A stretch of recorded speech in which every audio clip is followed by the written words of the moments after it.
Good evening. Lots of people joining us at the moment.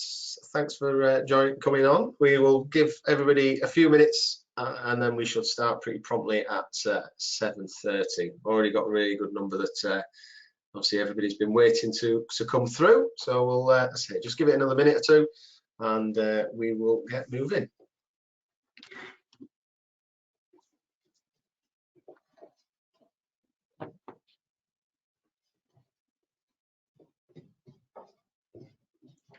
So we've got a really interesting session tonight.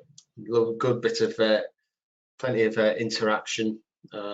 Questions, feel free to ask questions throughout, and a bit of a say, is it a game? Would you describe it as, Angela, at the end, or certainly some good fun at the end? Bits of interaction that they might need to be awake for.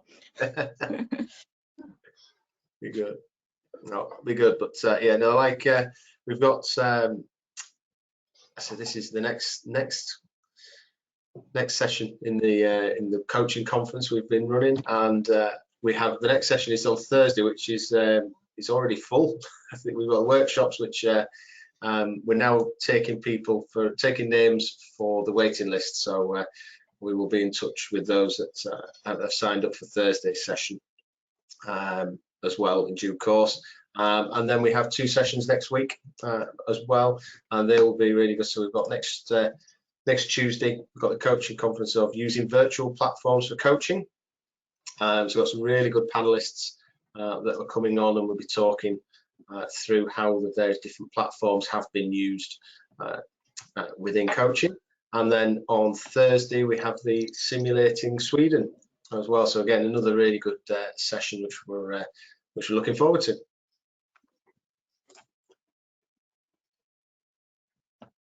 Right, I think we are looking about there. Numbers of stable. Oh, as I say that, a few more then pop in as well.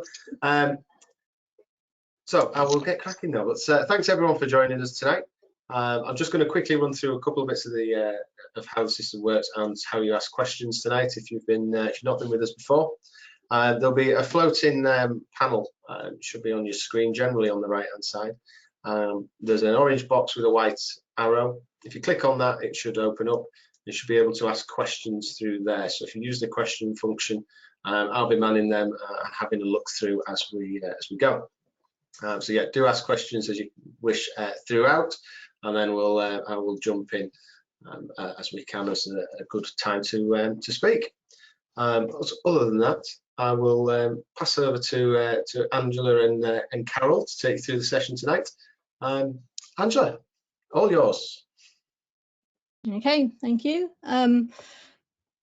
Okay, so Carol and I are just going to give you a quick overview tonight about what we've been doing with the Southeast Junior Squad in the last 12 months, which has been quite interesting. So I'll sort of go through what we've been doing, a bit of practical advice on setting up a session, and then some ideas for the session from Carol. We'll be a bit interactive towards the end, and then take any questions. So hopefully the technology is all going to work, but this is despite the fact we're going to discuss how to set up online sessions, this is a new bit of technology for Carol and I. So yeah, I'm sure we'll work our way through it. Yeah, we'll be, I say, any questions Peter's just said you can put in the little box, and we'll try and answer them as we go. So hopefully it'll give you some ideas. Okay, so for those that don't know, Southeast Junior Squad covers Southeast region, which is from sort of Hertfordshire down to the south coast across to Kent. Quite a big region. We have about 30 juniors in our squad, and sort of, yes, it's 13 to 19.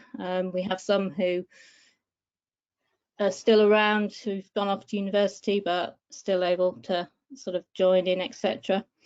Normally a general training set, we tend to run a monthly training session on a Saturday. through September through to June.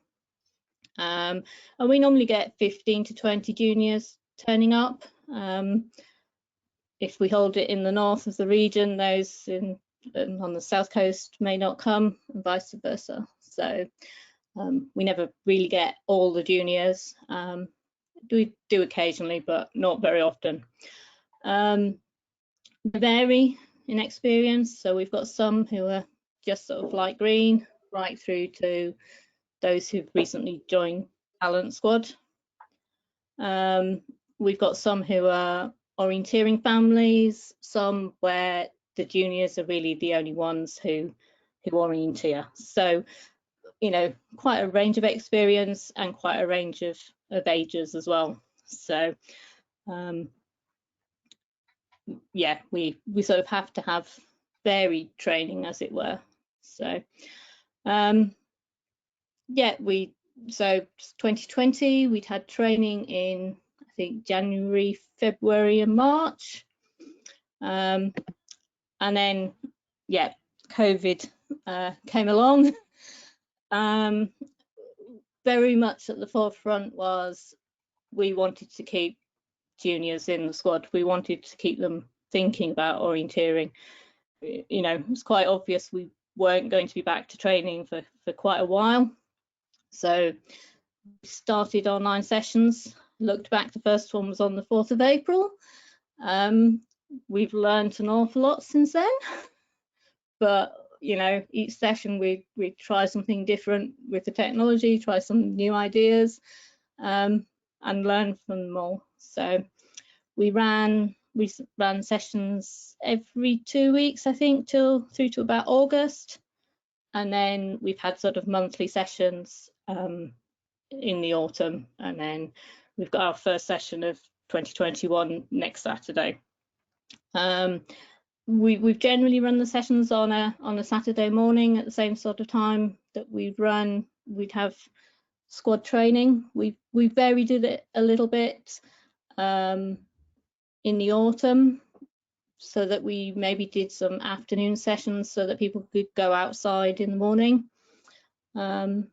We've had one in-forest training session since March, which, yeah, isn't quite what we expected, but we have had one training session, and I think we had 21 juniors there, which, you know, normally that's at the top end of what we would have expected. So it was good that we kept, they've all been coming to online sessions, and yeah, I say we still had the same sort of numbers when we did do our session in the forest. So that was good. In fact, we've had 2 new members that have joined us since we, online. So we've never seen them in the forest, but they've come along to a couple of sessions now. So which is good. We've not lost members, we've gained members, which is good. So yeah, what have I've jumped a slide, sorry. So the online sessions, we have 25 to 30 juniors for each session, which is, I say, way more than we would have had in the forest. Some obvious advantages. People Sorry, don't Angela, have just to travel. jump in. Have you on a different slide? Because we've just got the introduction slide on at the moment. Oh, sorry. Have you not seen any slides? Oh, No, I sorry. do apologise. I warned you that the technology might not work. Bear with me a second. Oh, there we go. Yeah. There again. So no, I think you're down. I think you've done the first couple of slides, haven't you? yeah. Okay. So if you've seen, I assume you can see one title, COVID-19. No, this is number 2 now. You've got on screen.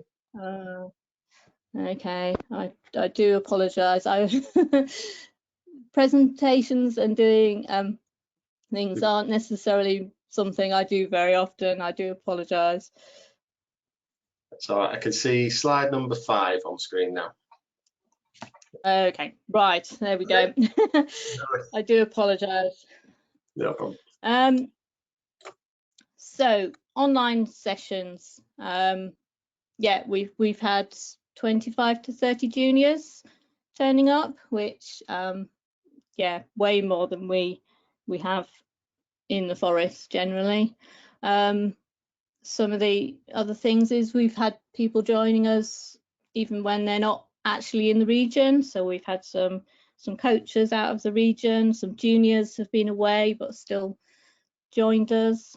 It's given us, you know, a chance to do more discussions. I think when you're in the forest, there's a tendency to, you'll do an exercise and you come back and talk about it, but then, you know, you want to get back out and do more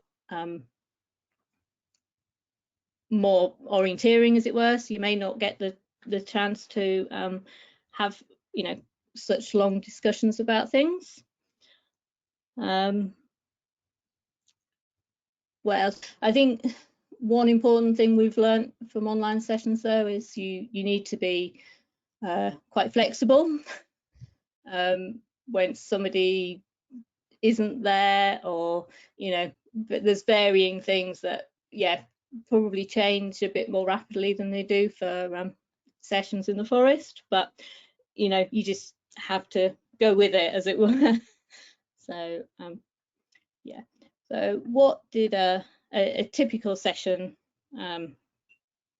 sort of involve?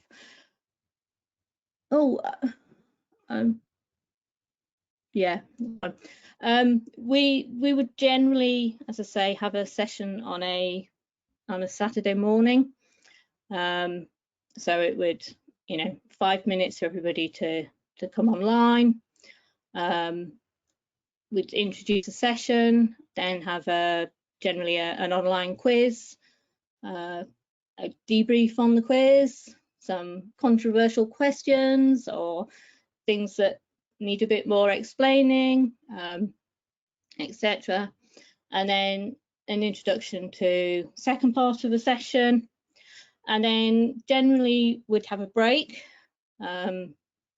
It's either a quick break to sort people out into groups, and a little bit logistics, and I say just a chance to have a quick break, or sometimes we'd set them a task to go and do. So go and do this activity and then come back in 30 minutes time. We then have a second session where we would, you know, again get them back online, split them up into groups, much smaller groups, go and discuss whatever it, you know, whatever the topic is at that point, and then come back together, have a quick debrief and talk about the next session. So sort of things that we've covered. Yeah, they're all sort of listed there. Control descriptions, contours. We've had a sprint theme. We've used lots of things like running wild, rapid route choice, got them planning. One advantage obviously we've had is that we've been able to expose quite a lot of the juniors to terrain or maps of terrain that they haven't necessarily experienced or don't get to see very much. So we've travelled around quite a lot. We've then also done some more sort of theoretical sessions more recently. So we've talked about planning training. Before the selection race weekends, we had a session for those athletes that were going to be competing. I had a session, we got up the maps of Graythwaite and Windermere, and just gave them all a chance to discuss the weekend, the maps, what the competition might be like.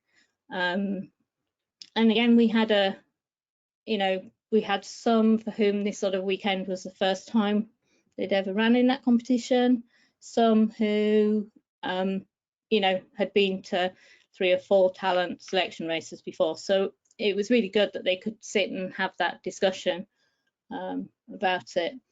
And then we've also done some post-event discussions. There has been 1 or 2 events in the south in the autumn, so we've tried to have some discussions with them afterwards about, you know, what they've done, especially because, you know, you don't get that in the car park discussions anymore, so it's quite good to have that. So hopefully that's given you all a sort of an overview of what we've done. We do a little bit of how we've done it. Okay, hopefully you can see what I'm showing you. Yeah, I'll just go in a couple of questions while you're sorting that, because we can see the Yes, it's not in presentation mode, but we can see the slide. Yeah, no, I tried presentation mode and that's when it all went wrong, so no problem. try it again. But... oh, there you go, setting up, that's on. There we go. Oh, that's worked this time. Yes, okay. Just a couple of questions that have come in. Ian's asked, what platform do you use, and how's it worked for you? We'll get onto that in a moment. Coming on, right, no problem. And also I've had another one about from Amanda asking, can you explain the running wild, please? Again, we'll come on to some of that, and then if we don't cover it, I will check whether that one might be being covered in Natalie's virtual session next week as well. As you say that, Mark has just jumped in saying he will be covering that next Tuesday as well. So yeah, it will be covered in lots of different places. Yeah. No problem. There's a little bit of, and so there's possibly a little bit of overlap between our session tonight and Natalie's, but hopefully we're sort of trying to give an overview of what we've done and some ideas of how we've gone about it and what we've learned. And then I think together with Natalie's session, certainly I'm attending that session to see what else I can learn about doing. So yeah, I think the 2 sessions together hopefully will give people lots of ideas. So yeah, I shall leave you to it. Okay. Okay, so yeah, somebody asked about what platform we used. So we've used Zoom. I know other groups have potentially used Google. You can use Teams. Certainly we started, and until the autumn we were on a free Zoom account. So actually, if you go back to our typical session, it was very much structured around the fact that we had a 40-minute session on the free Zoom account. Yeah, we now have, luckily, Southeast have purchased a license, so we have the use of that. It sort of hasn't changed how we run the sessions, other than you're not up against the clock and worrying that you're about to be cut off mid-sentence, which can be quite interesting sometimes. So I would say, you know, certainly using a free Zoom account isn't a limitation to anything that we're going to explain. Okay, so you can do Google and Teams. I don't know too much about either of those. Again, I think Ian might cover that next week in his discussion. So I think he's used Google. There's some things, certainly on Zoom, you don't need your users to have an account. I'm not sure about the other 2. And just be conscious that some of them require age, you know, they have age requirements for those accounts. So just depends on the age group that you're working with.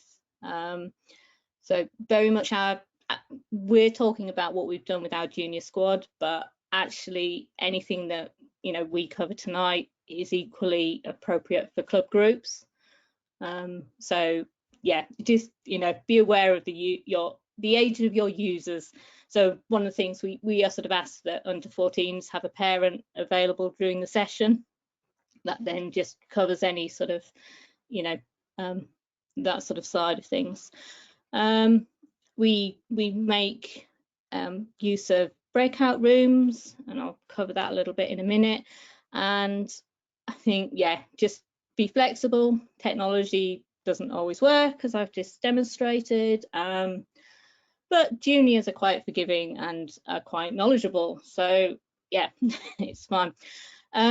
One thing that I've late addition to my slide, following a query in, I think, Zoe's session the other week, what I've sort of been advised is that I think British Orienteering would like us to register these activities with online in the title, and that then obviously gives participation figures, etc. So I think, yeah, Peter might say something about that in a moment, but yeah, that's something that I think we just need to be aware of doing. So yeah. One sort of area sort of, you know, covered a little bit was, although you're not in the forest, there's still a little bit of a, you know, risk assessment to be done, especially where we're talking about juniors. So some of the risks we identified was, you know, somebody attending the meeting that you didn't want, or any inappropriate behaviour. So we sort of counted those things by, we always have 2 coaches on the call, so I let a coach into the meeting before I let anybody else into the meeting. Parents are aware of our sessions, and we've added a thing about online sessions to our consent form, and have written a little set of guidelines about our expectations. Yeah, we only send out the meeting details to those who've said they're going to attend, which can result in some quite frantic messages just before the session when they realise that they haven't signed up. That it makes them sign up before the meeting next time. Certainly in Zoom, there's a waiting room feature, so we make sure we use that. We ask them to use a name that we recognise. Coaches are often the worst culprits, but somebody signs in with a name of iPad, you know, you might let them in and go, you know, can you please change your name, or, you know, you just sort of make sure they're all very, very good and very used to it. So you know, it's just the little things that we're doing. I would say look at your screen settings around screen sharing and chat. You know, you could take the view, turn it all off, don't let anybody do it, but actually you want to be able to use those things. So just be aware of how you set it up and how you can turn it off if you need to. And that way, you know, if you have any issues, you can just turn it off. So yeah, we've talked about breakout rooms. This is something you can do in Zoom.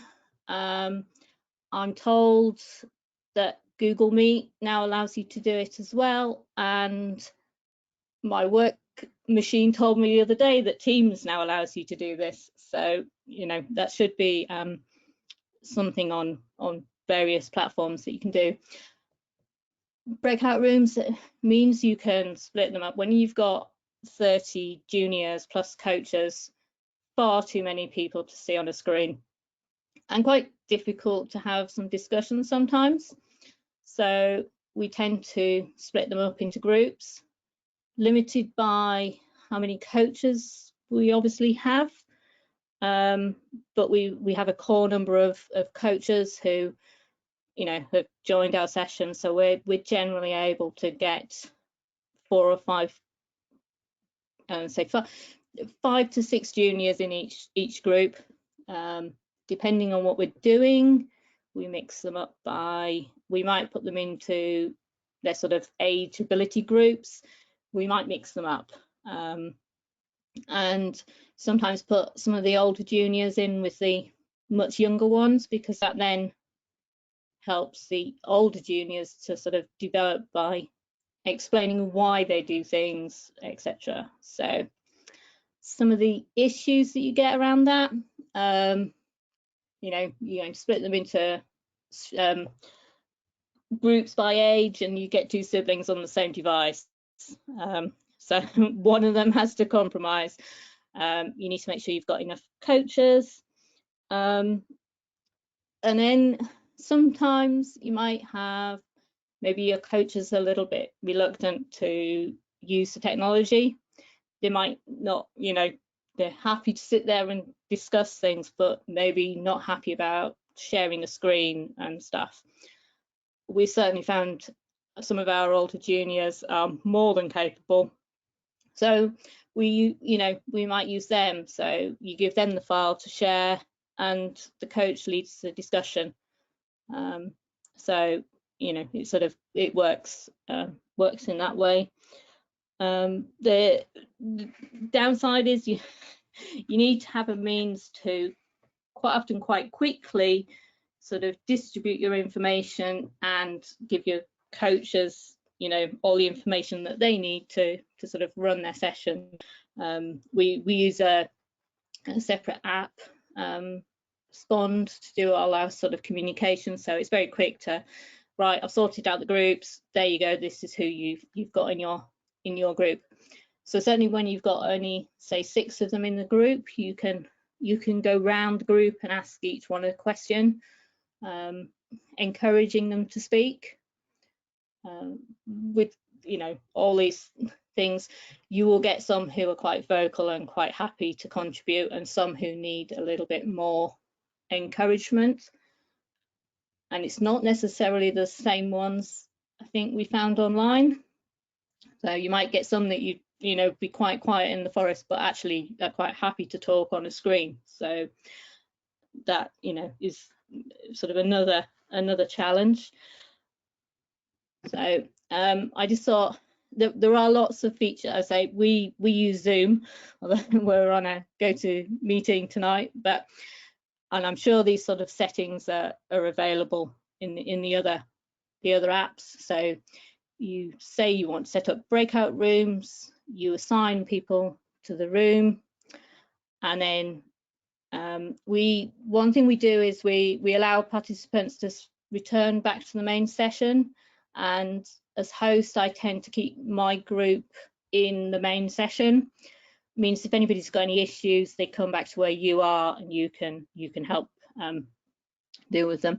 A new feature, which I don't think used to be there, is that you can now set a time limit and say all the rooms will be closed after, you know, 20 minutes, and then everybody comes back to the main session. Otherwise, it used to be that the host had control and just used to have to remember what time we said we were coming back and call everybody back. But yeah, so hopefully that's given you a quick overview of the sort of the how we set up a session. I'm going to hand over to Carol, hopefully, and she's going to go through some of the things about how we've actually, you know, some of the ideas we have for coming up with the sessions. So bear with me while I oh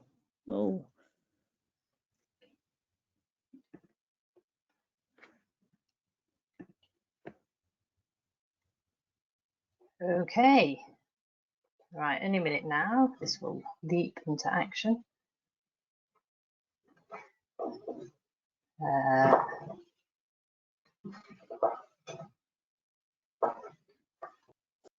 Hopefully. Just while you're doing on that, Simon's just put in just a question. Spond is a really good squad management tool to manage activities and posting information. They use it with the SCJS. yeah, so I think yes, and we use it. I think actually, yeah, Simon was possibly using it before us. UK coaching I think one of their newsletters pointed me at it. It's certainly, I find it a lot easier than sending out emails. So yeah. Okay, I'll pass over to Carol. Right, can everybody see my presentation at the moment, or can you just see me? Yes, see your presentation, Carol. Excellent. Right. Okay. So Angela's talked through a bit of the organisation and the management and the sort of safeguarding issues involved with doing a online training session. So I'm going to cover a couple of practical ideas that we've used on the session. So I will do if I can. Okay, right. So the first one I would say is what we'd call low technology training, and is based on the concept that you have a map and you talk about where you are on the map. So it uses technology that you've probably already been used to using, such as OCAD, Purple Pen, or Root Gadget, and it doesn't take an awful lot of planning in advance, a little bit of preparation, but not too much. The main aim is to turn the map into a picture of the terrain and then turn the picture back into what it will look like on the map. So you're practicing describing what the terrain will look like. And it's very versatile. You can aim it, we obviously do it for the regional junior squad, but you could do it for beginners, or you could do it for people who are used to running 1.5K across Craig Barnes. So very versatile, and it links back to what Mark and Paul were saying last week about trying to have a plan for the whole of a leg. But you could also use it for just focusing on certain skills and building up a focus on, say, aiming off, or looking out for catching features, or cutting corners if you're the basic end, or what the symbols mean on the map. So making sure that your yellow standard competitors know what all the symbols mean. And as Angela said, we started locally and then in the southeast, and then we expanded over various parts of the UK and abroad. So I'm going to start now with taking a local map, and this is Southern Navigators area, Hindhead, and I use Purple Pen, so I'm just going to focus on that for now. I've picked a club map because I can access the OCAD file, but if you can't access it, there are lots of other maps available on the web that you could use. And I'm going to create a suitable course for my session. Now, suitable is the important word here. A course probably needs to be somewhere about between 4 and 6 controls. You want to get a balance between people getting the idea and people getting bored because you've been going on for too long doing the same thing. So 4, 5, 6 controls is great. And the standard of the course, that's going to depend on your audience. Now, hopefully, you've invited people in advance, they've told you they're coming. So you've got a vague idea who you're dealing with. But as Angela said, even in the regional squad, we've got people who are just moved on to light green, and we've got people who've been running brown for a couple of years. So even within that area, we've got quite variety. So we use, within Southeast Juniors, we split up into ability groups. If you've got a club session, you might have even greater range. So you might have people who are doing TT5, but they're either running M21 or they're running W70. And you might have some yellow or orange juniors coming along to get an idea. So again, you'd want to plan accordingly. And if you've got a club junior session, again, you might have Jimmy who's just starting out, hopefully on the white by himself, and then you've got someone who's been doing green or blue for a bit.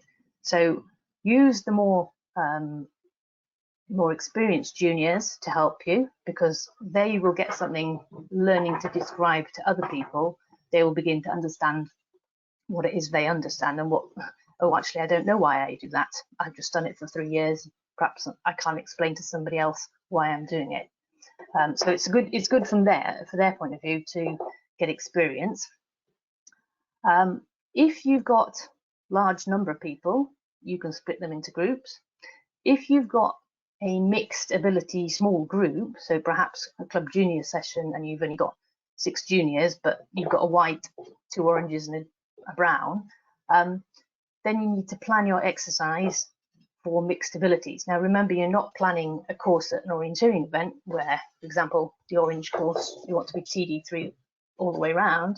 You plan a couple of legs that will be suitable for the yellow, and then you say, right guys, now we're going to do some brown course legs. These are a bit tricky, but don't worry, because if you do get lost, you're in the warmth and comfort of your living room. You're not out in the pouring rain, bawling your eyes out for half an hour while somebody comes to find you. So there is there's the ability to just plan 1 or 2 legs at different levels, and that has an advantage that if you've got people who are just starting to move up a TD level, so perhaps they're moving from orange to light green, you can focus on areas and bring out the new skills that they'll be encountering, and say, this is something you're going to find on light green, so don't worry if it's a bit harder than you're used to, but start thinking about it. So you've got the advantage that you can build up the skills. You can also, as I say, if people get lost, they're not going to get cold and wet and miserable. They're just going to get a little bit confused for a couple of minutes. It also means you can either focus on the whole leg, so putting all the skills together and covering a whole leg, or you could plan an exercise that focuses entirely on right, I'm going to practice cutting corners on this course. So obviously, as a training exercise, you could plan lots of cutting corners. If you were planning an event, you wouldn't do that. That would be boring and not good planning. But from a technical training point of view, it's the same as if you're doing it in the woods. If you're planning an event that a technical training exercise in the woods that is contour only, it wouldn't necessarily make a good course, but it'd be a good training exercise. So you can use the same principle here. So the example I've got here, I've come up with some a course on Purple Pen where the first course option has just the start. The second one has number 1 in it. The next one's got number 2 on as well, and so on all the way through to the last course, which has got the finish on it. And that means that when you get to your session, you can just click from one course to the next and the controls will magically appear without you having to redraw them. Remember the basics. You still need a scale bar, because if you're going to be talking about distances, people need to know how far it is, and obviously if you zoomed in and out, it's not immediately obvious. So scale bar, contour interval, and some north lines. Always a good one. A number of times we've planned exercises, say a corridor, and you've blocked out all the north lines. So if you want to talk about direction, people need to know which way north is still. So even if you've got a cut down version of the map, make sure you've got your north lines still. So these apply whether you're in the woods or in the warmth. And then when you've planned your exercise, so 5 or 6 controls, selection of different courses, each adding another control,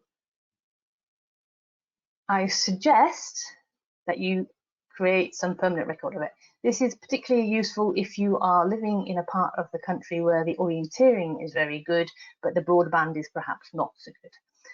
So if you take the precaution of creating a PDF of the map with the start triangle on it, you can email that to people in advance, and particularly your coaching team, but also your staged members of the audience. So in the same way that the pantomime obviously evidently has a few members of the audience who've been given the job, you could send this out to certain club members or certain experienced juniors and say, right, you're going to have the job of of describing at some point. So here's the map with all the controls on. You send them the one with the start, and then a few people get the one with the whole course on. So you can create a PDF, send it out in advance. The drawback with the PDF is you can't rotate the map. So there are drawbacks. You could create an image file instead. But basically you need a map with a start triangle on, so everybody knows where we're starting off. And then you're ready for your session. So you bring up your course, which has got the start on it. And at this point, if you're feeling confident, you can share your screen and show everybody the map with the start on it, or you can hand it over to somebody who's a bit more confident at screen sharing, and you can just do the talking. And you describe the route to number 1, and then you use the annotate function in Zoom, and I think in Teams as well. Not sure about Google Classrooms, haven't used that, but there's probably something similar. And you get people to draw where they think the control is. So share screen. There's a couple of options. Probably just one person, otherwise you'll have anarchy. And the good thing with Zoom, and probably with the other sessions, is that you can have your own meeting with just you in it. So you can practice sharing your screen with nobody there to watch it go wrong. And then when you've got a bit more confident, you could invite one of your other coaches along and have a go, just them sharing the screen. So you can get used to it without having 15 juniors staring at you wondering what you're doing. So you click on share screen, choose the one you want from the various windows that you've got open. I usually try and close as many windows as I can before the session. So I just click what I want, which is my purple pen, and I share it. I'm just trying to move the thing that's popped up on my screen. So I'm going to describe the route to number 1, and then use the annotate function, which looks a little bit different if you're the host to how it looks if you're being coached. And people draw on where they think they are. So for example, number 1, if I was describing it at perhaps a yellow or orange standard, I might say I'm going to follow the main track north. I'm going to go, after 100 meters, I'm going to cross another track. I'll keep going to get to another small path, keep going past that. On my right, I'm going to see an earth wall going up ahead, up from me on my right. And after 100 meters, I'm going to see a little bush on my left, and that's where my control is. So if you're looking at the yellow end of things, you can say, right, as you go along the path, I'm going to get to the earth bank. Who knows what the symbol for the earth bank is? And you can use the chat function, or they can unmute themselves if there's a small group, and you can pick on someone to say, right, tell me what symbol is an earth bank. So they're learning the symbols, and they're learning about heading north because you've got the north lines, and they're learning about the distance because they're looking at the scale. If you were looking at someone as perhaps orange moving up to light green, then you might describe it differently. So the same leg, you're following the main track, following up until we get onto the ridge or the spur that comes down, which heads from the northeast to the southwest. And as we're going down the far side of the spur, then we're bringing out, we'll see an earth bank on our right going up steeply. So then we're bringing out the contour details. If you've got somebody if you've got a group that's perhaps just all used to running technical difficulty 5, then you could perhaps maybe use a map that hasn't got the paths on. You've turned them off in OCAD, and you turn the description away from the paths and more onto the ground shapes. So you can use the chat function to ask people to get their feedback that they've understood all the bits that you're trying to describe, and then they annotate and show where they think the control is.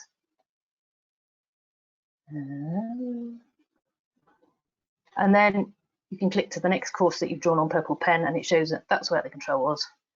And then you get a discussion as to, well, did everybody get it in the right place? If not, why not? And you can carry on round the course in the same way. Or there are various variations you can go with. So you could choose somebody else to describe the next route, either a coach or one of the juniors who you've sent the courses to in advance. That way you get a variety of different styles, because everybody sees things differently, but hopefully they'll all pick out the same main features of the leg to help build the picture. You could, instead of using a line course, you could do a score course, a star exercise, and that way if the people who turn up are all on the night, it turns out that they're all TD5, you wouldn't bother with the controls that were very easy. Or similarly, if everybody turns up and they're all running yellow or orange course, then you wouldn't bother with the more difficult controls. So you only need one map to cover all the technical difficulties. Or you could try doing it more like a sort of Trello effect, basically, by showing 3 possible sites and asking which is the right one and why isn't it one of the others.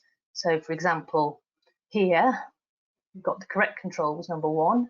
So you describe the route and you say which is the correct one, and they can use the chat function to type in their answer, or they can unmute to tell you. You can pick on an individual, or you can just open it out generally. And then you could say, well, okay, number 1 was correct, but why wasn't it 2? Why wasn't it 3? So they've got to understand from the description why 1 is correct.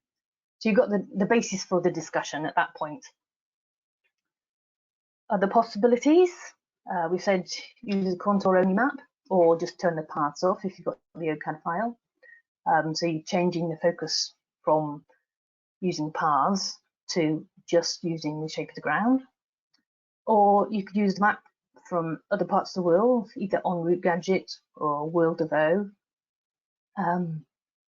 So you get to experience different types of terrain, or you could do it with, you've got the whole map on, the whole course shown on the map, but everybody gets to describe a leg, and then you score each other on a description. So, oh, they didn't tell me what the actual feature was, or they didn't mention how they would attack the control, or, well, they didn't mention any of the techniques that they would use to get along the whole of that route. So there's lots of different ways you can change things around, but the same basic idea is a map describing how you're getting from where you know you are to the next control.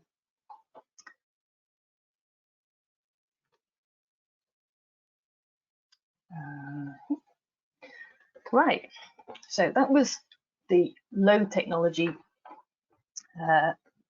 technique that we tried. So now we're going to have a look at one that uses a little bit more technology.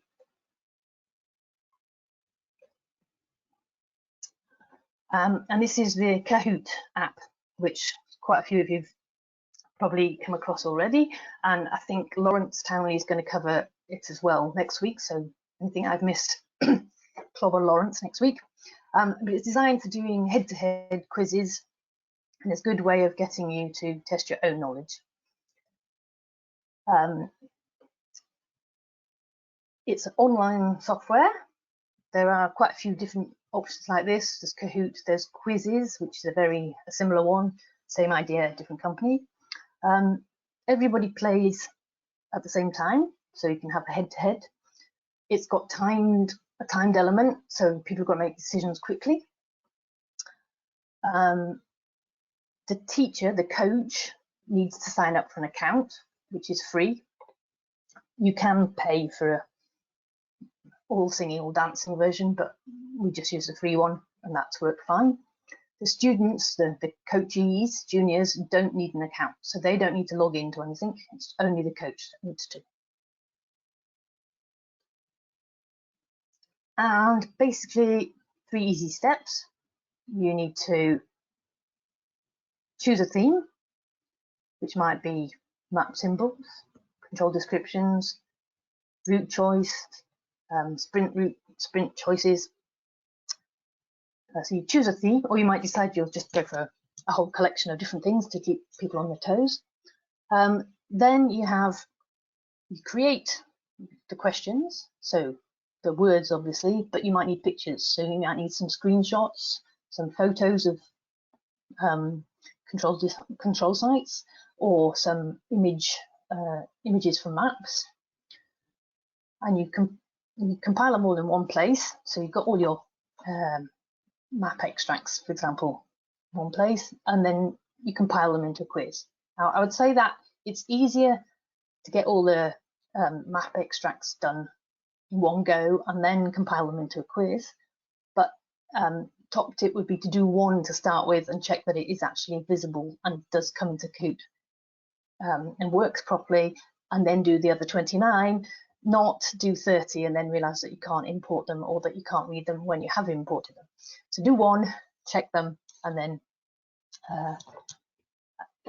do the rest. But basically get all the pictures in one place to start with and then compile them into a quiz. Now, if you're a bit short of time, you could use PowerPoint. You could just do a slide with the question and the next slide has the answers. But it's less fun. There's no timed element to it. And also you don't get the feedback on how people are doing, which areas, which bits they've understood and which bits have totally passed them by. If there's one person who's struggling with one particular area, you don't get that feedback. So Kahoot's quite good from the feedback side of things. So an example.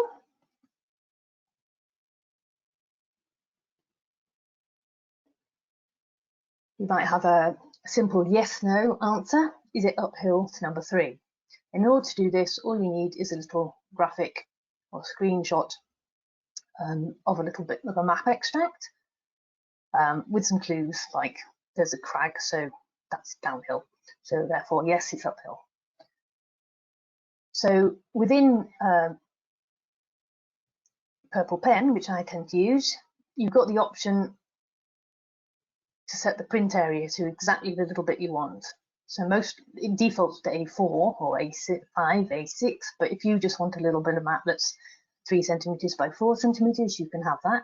So you set that to cover just the bit you want, and then you create an image file. So File, Create, and there's various options. I usually go with JPEG, and I usually set the DPI to 200 or 400. But this is one of those things where the first time it's worth having a play on your machine and creating one little image file and see what works best, see how it comes up into Kahoot, see whether it's actually visible before you do all 15 other ones and you realize that you can't see them. So you set the print area, create the file, oops, hopefully, create. So a couple more examples. Here's one. What does this symbol represent? And you can choose multiple choice, which is the right answer. Or you could say, which control is the spur? Is it A or B? So that's 2 examples. So you've created all your little screenshots, all your little map extracts. So now you need to go to Kahoot. And you sign in, you tell them you're a teacher, because in this context you are, and you create a file.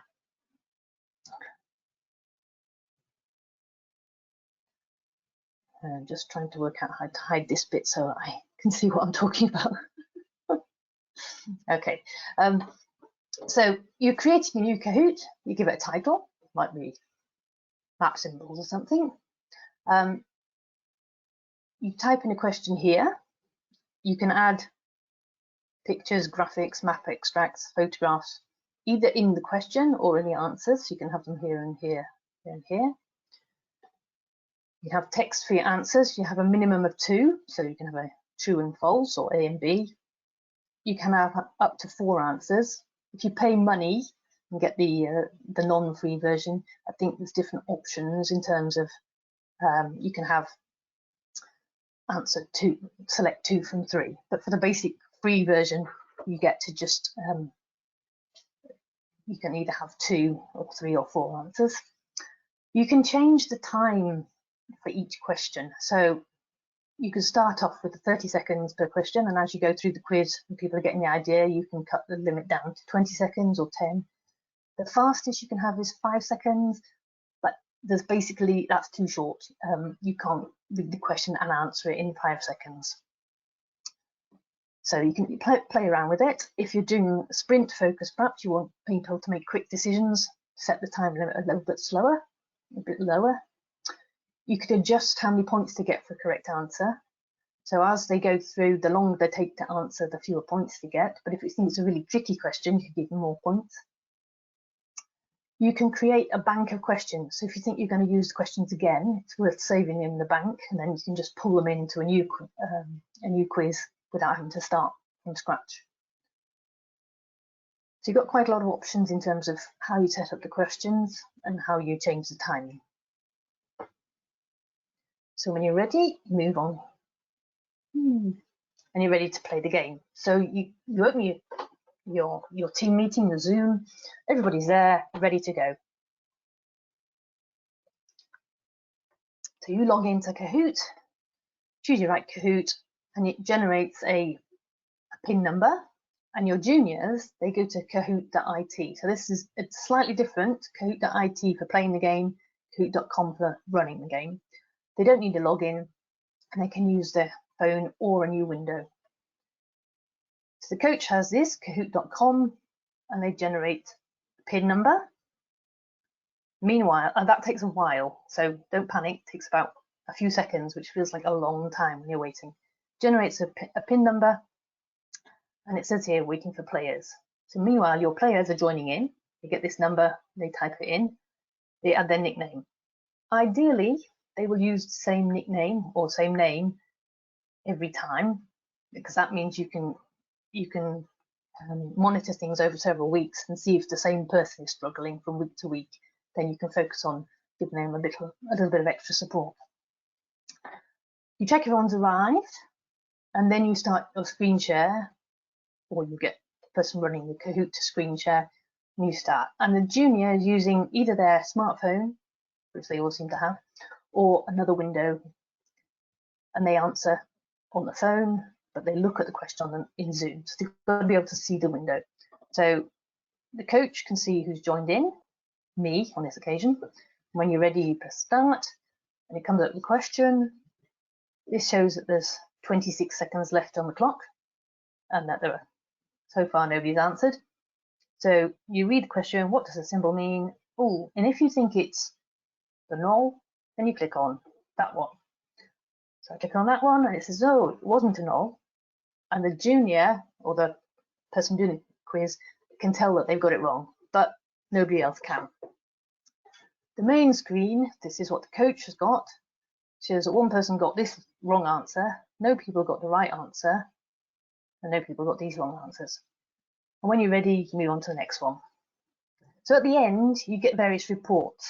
You also, as you're running the Kahoot, get a message that says, stop screen sharing now, which is always a good prompt, because you don't want to show everybody the results and which poor person got all of them wrong and embarrass anybody.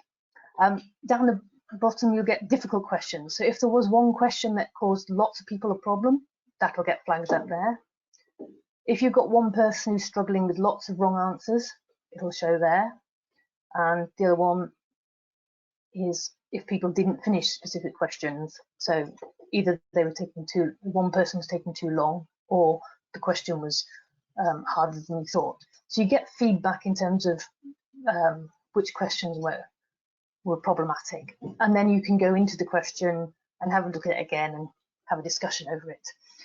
You also get to, in the reports, you can download them as a spreadsheet. So you can set up a league, who's the Kahoot master after 3 or 4 quizzes, and you can see who's getting things consistently wrong or consistently right, and give them a bit of extra help. Right.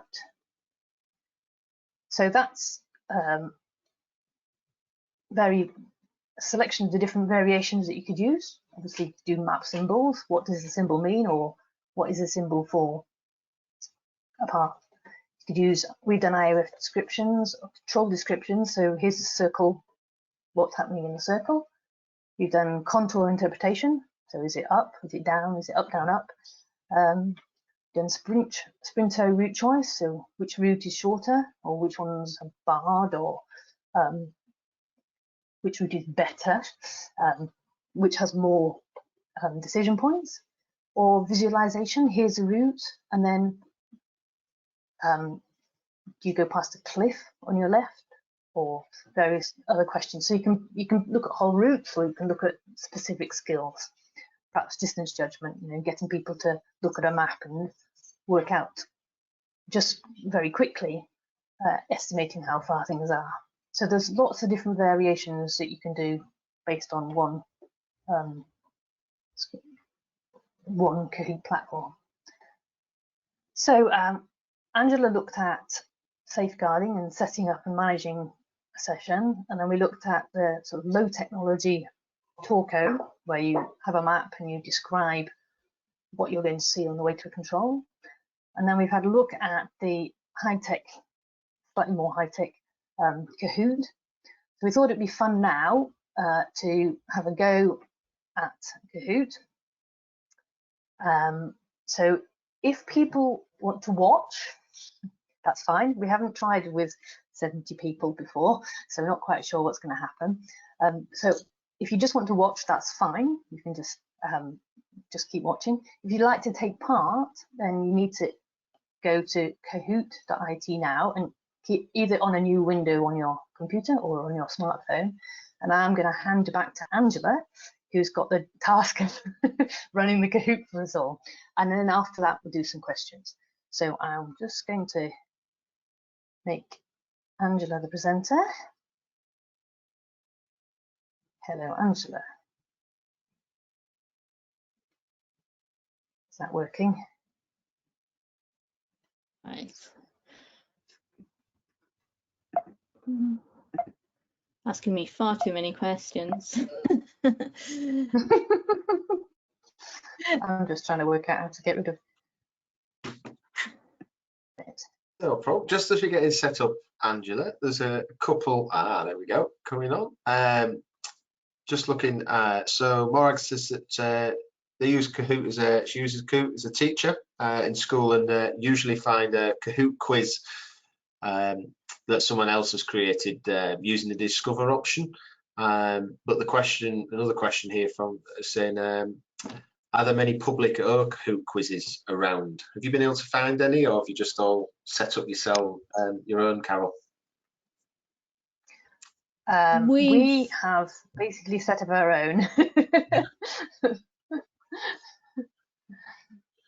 No. Yeah, I haven't made any of ours public. I have certainly shared one or two with some of the junior squad coaches. I guess at the time that we set them up, we kept them, we just kept them within sort of our groups, but I guess there's no reason we couldn't make them public. I'm not sure they're all 100% correct. We did have some controversial questions occasionally, so.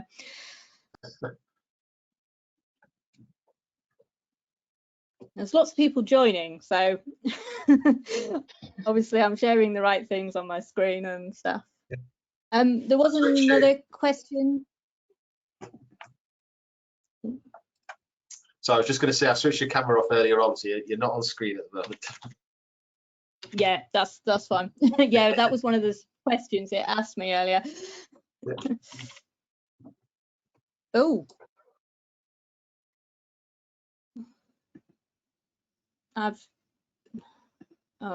Apologies. Have that back again. There we go. Yeah, we're on. There we go. Somebody asked a question about screen sharing in breakout rooms. Certainly, yes. In Zoom, anybody you can share. Your own little room works as a separate entity. So yes, so you need somebody in every room who has got screen sharing capabilities. Is probably the best way to answer that as well. So I've got 47 people joined my game at the moment. I don't know if there's any more who want to join. That's good. So going on back to Helen's question about the different maps, yes. So we've specifically had sort of a less experienced group looking at one course, and then more experienced group looking at a different course in a different map. in a different room. So they've been doing the same idea but with a different course. There was another question,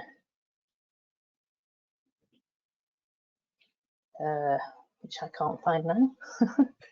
Oh, have we done sessions on non-technical ones? Yes, we did a physical training, introduction to physical training,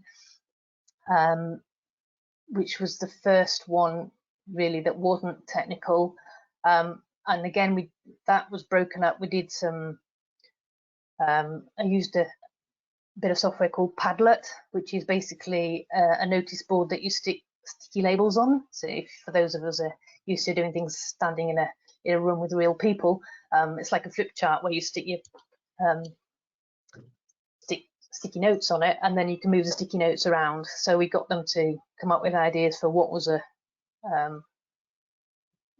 what constituted training, and then to classify them into different sorts of training afterwards.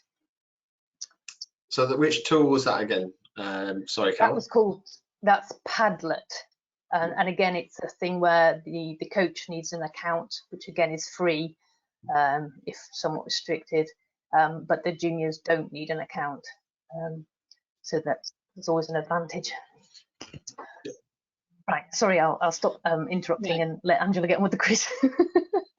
Yeah, we seem to have 48, so it seems to be fairly static. So remember what Carol said. You are under a little bit of time pressure. I have been really kind,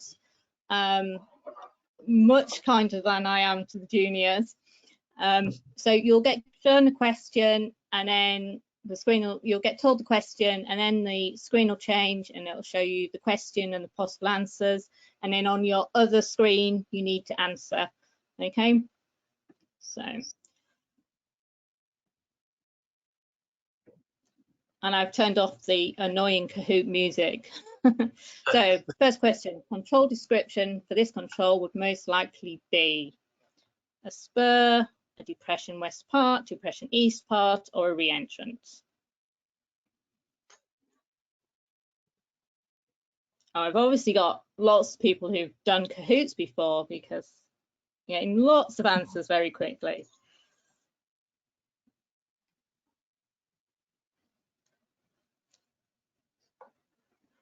Wow, you see, I left this one a really long time just to give everybody a chance to press the right button.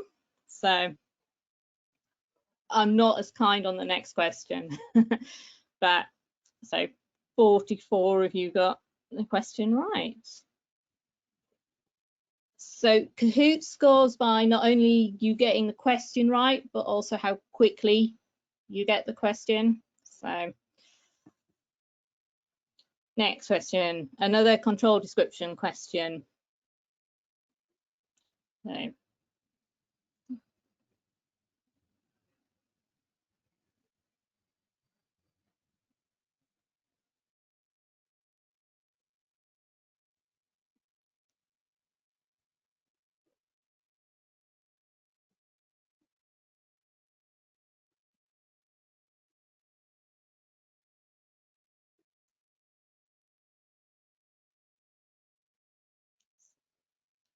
So, again, most got that it was a spur. Oh, so as you can see, it sort of gives you things about, you know, who's climbed up the most places. You get other things popping up on the screen as well, which, yeah, the juniors all seem to enjoy. So flipping it around, which of these is a description for the pond north side?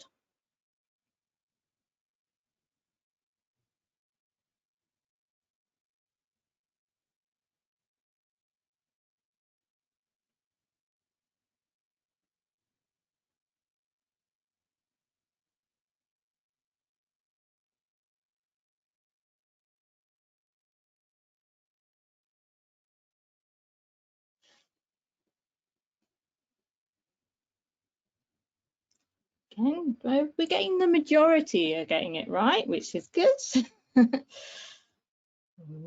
MN's in the lead still. Graham's coming back, followed by Ant. Right, so now, does the red line go up, then down, or down, then up?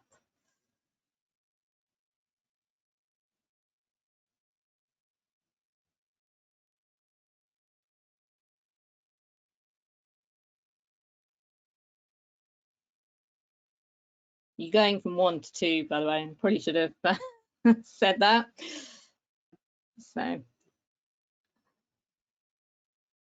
So you see, I got 3 players just hit answer streak 3. I think they've just, you know, answered 3 in a row really well.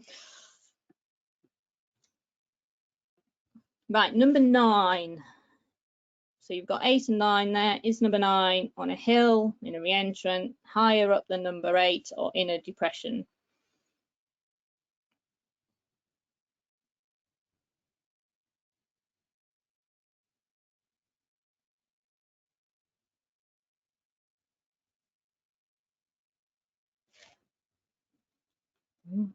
A little bit of variation. Right, the next one is the last question. Okay, so Will's climbing up the leaderboard. He's had the advantage possibly that he's seen all these questions before. So from the start, are you going downhill, contouring round, or going uphill?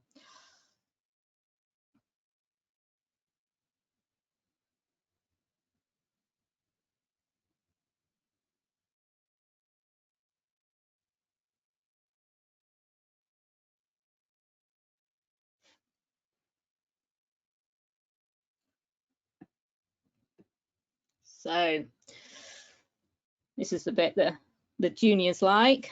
So 3rd place is Pete, then Dawn. Top of the list is, I assume that's Mark. Right, James, and then Ant's just behind. They were all questions taken from some of the quizzes that we've done. I did use the question bank and just went and found a variety of questions. You can see we obviously changed the time, made it quicker as we went through. And actually, when we were doing sessions every 2 weeks, the juniors were getting quite competitive, so much so that, yeah, we had a league as to who was, you know, doing well. So, yep, and every question was answered by most players. So at this point, I'm going to attempt to stop showing my screen.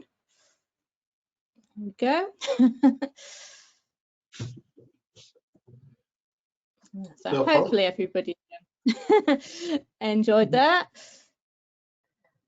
Yeah, I think that was really good. I could go through there as well. I was on a winning streak at some point throughout. Thanks for that, Angela. Oh yeah, Mark just said, yeah, he's played a lot of Kahoot. Just reading some of the questions. Right, okay. Just coming through. But yeah, I shall just let's have a look. So yes, great fun. Yes, it was Hillary. Right, let's a couple of other questions just to finish off for the session. Right, a couple of people have mentioned about the snipping tool for cutting bits out of maps and moving that across. That can be downloaded as well. So yeah, really good suggestion. I just literally use screen capture off Root Gadget quite often. I don't have Purple Pen on my main machine, so yeah, quite a lot of, you know, just screen capture, snipping, whatever. So yes. There's yep. I've got a question here about the running junior sessions by Zoom in their club. That's involved. They've run about 18 sessions since April. Really good number. One challenge they've had is with juniors, keeping muted throughout and keeping their cameras off. Obviously becomes really challenging. Do you have any ideas how to deal with that? And, but they keep coming back, so seem to get something out of it. Yeah, one point that I've noticed, because one of my daughters, well, both daughters now at secondary school, and at school they're told to keep their cameras off and keep muted, which clearly on a coaching session is not much use. So you have to be specific. They may well have been taught at school from a safeguarding point of view that they don't want the cameras on, and also to stop them from chatting. So I think maybe just reiterate that it's not school and they are allowed to be seen, but also pick on them individually and use the chat so that they're communicating using chat rather than talking, because it might be that they're just shy. But as you say, yeah, if they're coming back, then either they're keen or their parents are very keen to keep them occupied. Yeah, and it's an advantage if you have them into breakout rooms. If you've only got 4 of them, and perhaps, you know, if they're in sort of friendship groups or something, they may feel a little bit more able to speak up. So and yeah, if you've only got 4 of them in the group, they don't get a lot of option. So Ben just asks, is your question bank available to other clubs and junior squads that you've got on Kahoot? As I said, no, I hadn't made any of it public.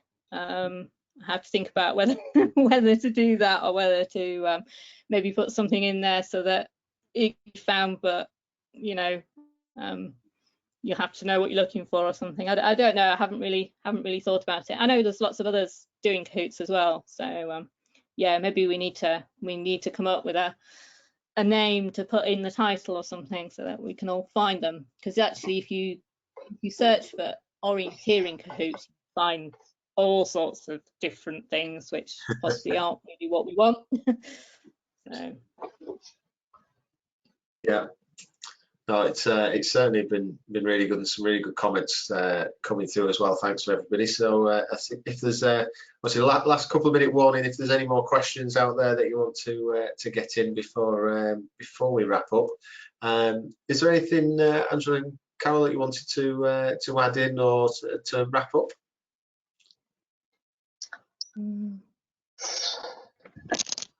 No, don't think so. Oh, Carol said what was running wild. So I don't know. Is Mark able to just give a quick, because we didn't use it a lot, but we did use it in some of a couple of our early sessions, and again, the juniors pointed us at it. So maybe if Mark's there and he's willing to just give a quick 30-second what it is, and get people to come next week and come to a session to hear more about it. Yeah, let me just Mark, I have just unmuted you, Mark. If you want to. Cool. Thanks. Yeah. Thanks, Angela. So just another plug.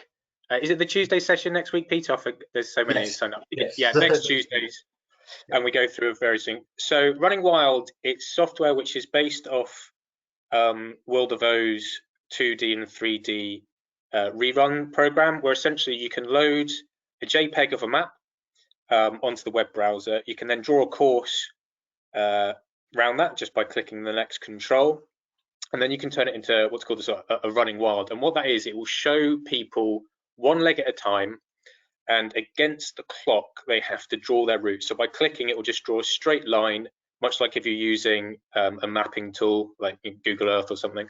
It'll draw a straight line, and they just click to select their route. Once they've clicked in the circle, it will just go to the next leg, and they do the same thing around the course.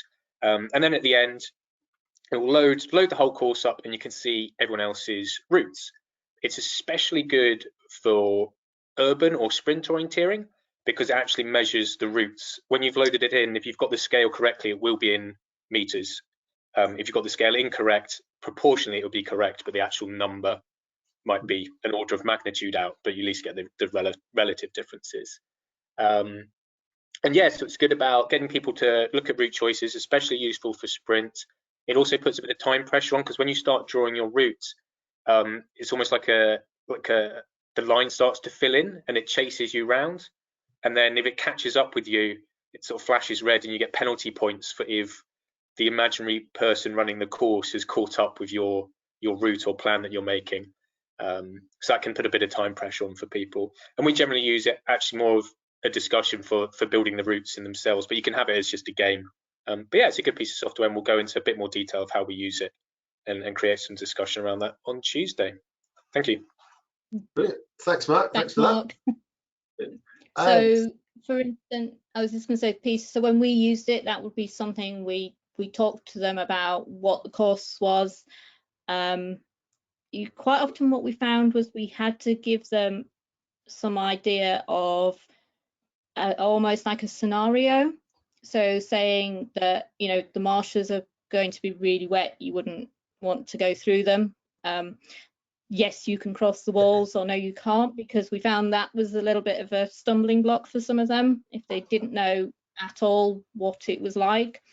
But we'd maybe set the session, say this is what you're going to do, and then send them away for half an hour to go and do it, and then come back and join another session and have discussion groups around what they've done.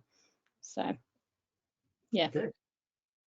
I've got one point, sorry, that I forgot to mention earlier, which ties in a little bit with what Paul Murgatroyd was saying last week about using planning the whole leg and using their club training sessions to do a run and then come back. But obviously, if you're doing a talko, if you've got perhaps a permanent course map and people can actually go out to a permanent course local to them, you could do a talko describing the route round the permanent course, and then people could actually go out and practice it and see whether their plan turned up. Or if you've got, like Hilary Quick had some sort of semi-permanent courses out, you could say, right, we're going to do a talko this week with the club, then you've got 2 or 3 weeks to actually go and do the course, and then we'll come back and see how everyone's plan went. So there's a bit of an opportunity for taking the online stuff, doing all the planning bit inside in the warm, when you've got a captive audience who can't just run off into the woods without thinking, and then they can go out and do it and then compare with how their plan worked with reality. So there's an opportunity to use the online stuff to benefit the in the woods training as well. Okay, brilliant. Well, I think that's there's no more questions that coming in. We will we'll sort the link to the session and the slides we'll put on the conference page later on in the next couple of days. But no, I'd like to thank Angela and Carol for that session. Really good, really interesting. I'm sure there's lots of people have really commented about how good they've found it and really enjoyed it. So yeah, great. Thank you very much for that. Thanks for everyone for tuning in and listening in. We have there's 2 more sessions next week. So as I mentioned, the session that is this Thursday, the additional support needs in orienteering, is full, I'm afraid, with for that workshop, but we are still collating the waiting list for that, so for a potential future session. But other than that, thanks for again to Angela and Carol, and for everyone for registering, and we shall see you again soon. Thanks, and good night. Thank you.